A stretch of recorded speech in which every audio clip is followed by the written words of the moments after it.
Bonjour et bienvenue. On se retrouve après la victoire de l'Olympique de Marseille contre le TFC à l'extérieur. Un match que nous avons gagné 3-1. Et donc avant de commencer les notes, je vais commencer par dire ce que j'ai pensé du match et comment je l'ai analysé. Donc dans un premier temps, j'ai trouvé que dans les 15 premières minutes, on était plutôt dominé. Leur animation défensive nous bloquait complètement au milieu de terrain. Et c'était très difficile pour nous de passer par Højbjerg et Kondogbia qui avaient du mal à se retourner pour ouvrir le jeu. Donc on a dû passer par des côtés et des relances de Brassier et Cornelius qui ouvraient vers Merlin et Murillo. Mais on était bloqué pendant 15 minutes et ça m'a fait assez peur de voir le match se continuer comme ça. Mais à la 16e minute, Greenwood, qui a été très bien trouvé par Luis Enrique, euh, a permis à l'OM de complètement dérégler le TFC. On enchaîne avec le deuxième but, puis le carton rouge. Et c'est pour moi le carton rouge qui est le déclic pour enfin, un moment pivot dans le match qui nous a permis de contrôler le match, donc, ouais, on va dire je sais plus quand était le carton rouge, mais de la 30e minute à la 90e, où nous avons subi très très peu d'occasions, à part le dernier but que nous encaissons. On commence avec Geronimo Rulli. Je lui ai mis la note de 3. J'étais prêt à lui mettre 5 ou 6 puisqu'il n'avait pas eu grand-chose à faire, à part quelques sorties et quelques relances courtes que j'ai trouvé plutôt bonnes. Il y a quand même une sortie bizarre en première mi-temps, puis la sortie complètement incompréhensible euh, vers la toute fin du match où on encaisse un but, le joueur adverse n'a même pas à dribbler le goal, simplement il marque dans le but vide après avoir touché la balle. Donc j'ai pas compris, nos gardiens précédents ne faisaient jamais ce genre d'erreur, j'aimerais pas que ça arrive à nouveau. Sa saison avait plutôt bien commencé, même très bien commencé contre Brest avec ce penalty arrêté. Mais là, c'est un petit peu inquiétant et j'espère qu'il ne fera pas souvent ce genre d'erreur. Puisque là, il n'avait pas grand-chose à faire, il a quand même fait une grosse erreur. On passe à Murillo, à qui j'ai mis la note de 5. Alors défensivement, j'ai trouvé plutôt bon. Il s'est pas fait surprendre sur son côté. Il a des bons tacles, des bons duels, il protège bien son ballon. Donc défensivement, j'ai trouvé ça bon. Après, au niveau offensif, comme j'ai dit, dans les 15 premières minutes, on a beaucoup galéré à sortir la balle parce qu'on était obligé de passer par les côtés. Et j'ai trouvé qu'il était trop timide. Contrairement à Merlin de l'autre côté, lui qui percutait et qui n'hésitait pas à tenter quelque chose, il redonnait souvent un ballon en retrait alors qu'on était complètement bloqué, qu'on était un petit peu obligé de passer par lui, donc par les côtés. Mais c'est quand même son meilleur match que j'ai trouvé de la saison pour l'instant, un peu rassurant. Même si parfois il se prend dans son dos, je trouvais que défensivement c'était très rassurant sur sa prestation. J'aimerais quand même qu'on essaye Meite dans les matchs un petit peu plus verrouillés, puisque je pense que il a peut-être sa carte à jouer par rapport à Murillo qui n'a pas fait un match exceptionnel non plus. Ensuite, nous avons Cornelius, à qui j'ai mis la note de 6, qui est bonifié, on va dire, par le carton rouge, parce que avant le carton rouge, il n'allait pas avoir cette note, puisque dans les premières minutes, il est pris plusieurs fois dans son dos, même une fois où avec un peu plus de malchance, il aurait peut-être pu prendre un rouge, puisque bon, il fait faute un petit peu dans le dos, mais voilà, Stéphanie Frappard a décidé de ne pas siffler. Mais en tout cas, après le carton rouge, ça a été un bon relanceur. Il a eu des très bonnes interventions qui nous ont permis de bien contrôler le match. Il est coupable d'aucune faute majeure. Voilà, c'est pas un grand match non plus puisque il m'a un petit peu fait peur quand on était à 11 contre 11. Donc c'est pour ça que j'ai mis seulement la note de 6 qui pour moi est plutôt généreuse. Et nous avons Brassier à qui j'ai mis la note de 4 puisque il est coupable de plusieurs erreurs, notamment la première et il a failli nous faire marquer un contre son camp en voulant dégager aussi vite que possible. Il y a eu des relances dangereuses, il y a eu des petites erreurs, notamment dans les duels défensifs, mais aussi dans son jeu long. Il s'est parfois fait prendre dans le dos. Il y a des mauvais dégagements, il y a des pertes de balles, il y a un jaune inutile, et il se fait prendre dans son dos lorsque l'on prend un but. Bon, c'est pas, voilà, c'est sur son côté, donc je suis obligé de le pénaliser un petit peu. Il y a quand même eu des duels gagnés, donc voilà, j'ai pas voulu lui mettre 3. Mais pour moi, il aurait pu faire un meilleur match. J'ai pas trouvé, je n'ai pas vu de sérénité de sa part, même quand on était à 11 contre 10 contre une équipe qu'on dominait complètement.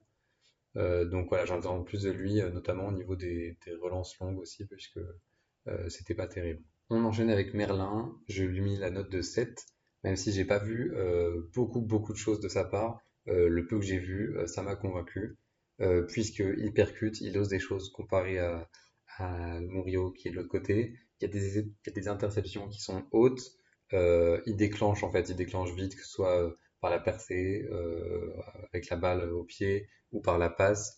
Il a une très bonne entente avec Luis Enrique, qui se font des passes en profondeur très précises l'un puis l'autre.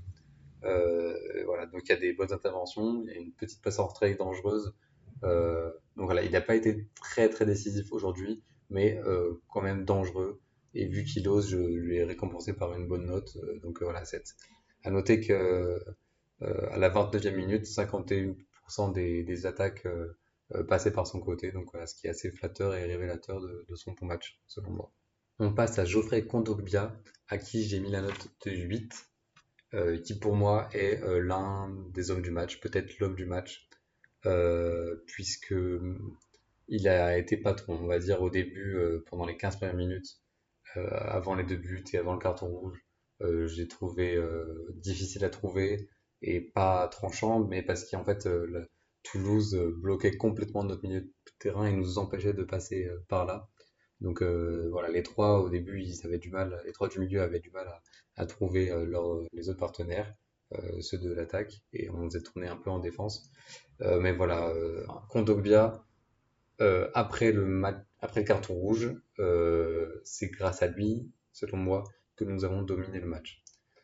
Puisque il était arrivé, notamment l'an dernier, que après des cartons rouges, on se fasse dominer ou qu'on perde le contrôle du jeu. Là, il a eu un nombre colossal de bonnes interventions défensives. Il a eu un jeu long que j'avais jamais vu de sa part. Il a été à l'aise techniquement, des contrôles orientés, des passes dans le bon tempo. Voilà, il s'est pas beaucoup projeté, mais il a fait le match qu'on attend de lui. C'est-à-dire que il a été très rassurant dans les phases défensives avec des interventions très cruciales. Donc voilà, j'ai adoré sa prestation et j'ai hésité à lui mettre 9, mais voilà, un 8 pour récompenser son très bon match. Et j'espère revoir des aussi bonnes prestations de sa part parce que c'est assez rare pour le souligner. Nous passons à son compère du milieu de terrain dans ce double pivot avec Pierre-Emile Højbjerg, à qui j'ai mis la note de 7, qui pour moi fait un bon match. De la même façon que Kondogbia, son match était meilleur après le carton rouge adverse évidemment. Mais j'ai quand même trouvé rassurant, même avant ce carton rouge, puisqu'il a eu des bonnes interventions. Et au fur et à mesure du match, selon moi, il s'est un petit peu éteint. Mais voilà, son autorité sur le terrain et sa communication avec ses partenaires me convient parfaitement et je suis encore une fois très content de l'avoir au milieu de terrain. Voilà, j'espère que il continuera de faire des matchs comme ça parce que c'est super. Peut-être que pour qu'il ait une meilleure note, j'aurais attendu peut-être un peu plus de moments où il se projette vers la surface adverse, mais voilà, il y en a eu assez peu. D'ailleurs, c'est l'un des joueurs qui a touché le plus de ballons, peut-être celui qui en a touché le plus, et j'étais un peu surpris parce que j'ai trouvé assez discret. Donc voilà, il s'est un petit peu occupé de calmer tout le monde, et peut-être que c'était invisible, mais c'est peut-être grâce à lui que nous avons autant dominé le match au milieu de terrain après leur carton rouge. Donc voilà, un bon 7 pour Højbjerg. Ensuite, nous avons Amin Harit, à qui j'ai mis la note de 7. J'ai hésité à lui mettre 6, mais j'ai penché vers le 7 parce que je l'ai trouvé assez intelligent dans son jeu. Il a joué dans le bon tempo, il a fait ce que le jeu demandait en fait très souvent. Et j'ai hésité avec le 6 parce que au début de la partie, il était assez discret. On a eu du mal à le trouver alors que nous avions besoin de lui pour passer par le milieu de terrain. Voilà, donc un 6,5 que je transforme en 7 puisque nous gagnons le match. Donc voilà, j'ai voulu bonifier sa prestation, sa plutôt bonne prestation. Il a été remplacé par Carboni, que j'ai trouvé plutôt intéressant, même si globalement, ça se voit qu'il n'est pas en accord avec ses coéquipiers. Il a des bonnes prises de balles, il n'est pas complètement à l'aise, aussi à l'aise qu'Aminarit selon moi, en tout cas sur ce que j'ai vu sur ce match.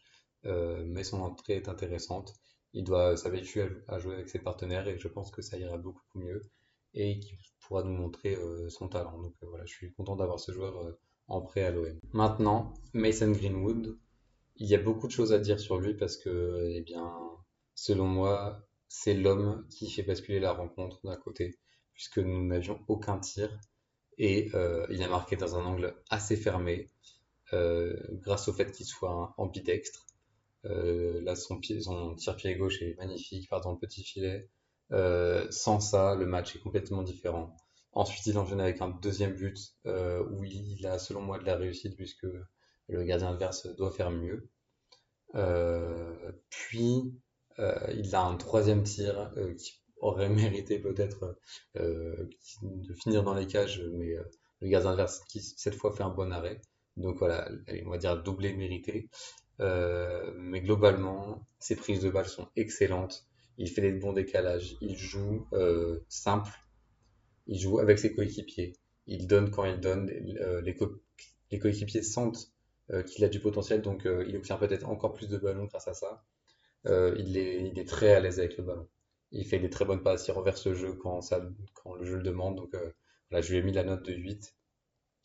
Peut-être qu'il aurait pu avoir 9 s'il n'avait pas raté l'immanquable juste devant les buts. Voilà, pour moi, il fait bien tirer, mais il doit la mettre. Donc voilà, un bon 8. On va voir que c'est pas le seul à avoir eu 8, puisque j'enchaîne avec Luis Enrique. Luis Enrique que j'ai trouvé excellent ce soir. Je suis pas habitué à avoir des prestations de ce joueur aussi bonnes. Je me répète, mais là, son début de saison, pour moi, il est excellent.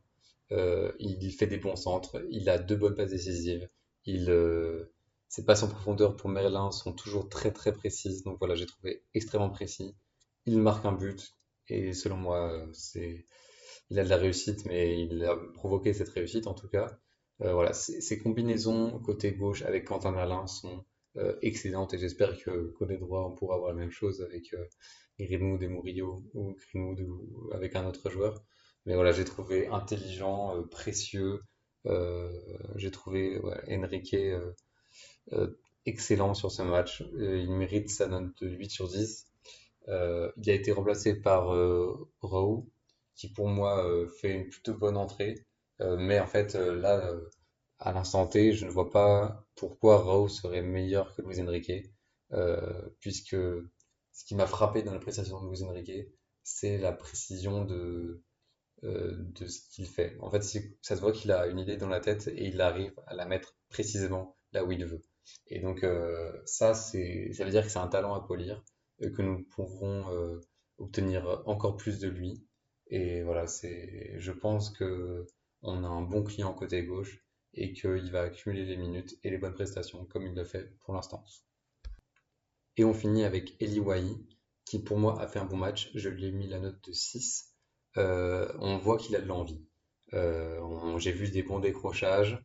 J'ai vu un bon pressing, un pressing qui, on va dire, était intéressant pour récupérer des ballons. Ça a plus fonctionné après le carton rouge, évidemment.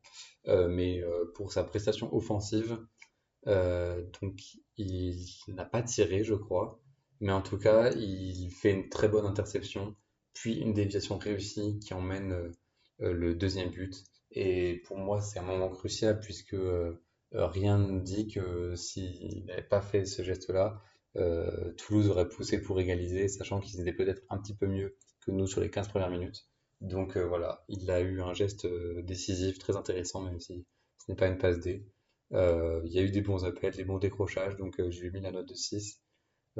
C'était dur de mettre plus pour un attaquant qui ne se procure pas d'occasion. Ah si, pardon. Oui, il a tiré après avoir dribblé, fait une feinte de frappe sur la défense adverse. Je crois qu'il était en dehors de la surface. Un tir qui passe, euh, qui semble être très bien placé, qui a été dévié par le défenseur de la tête.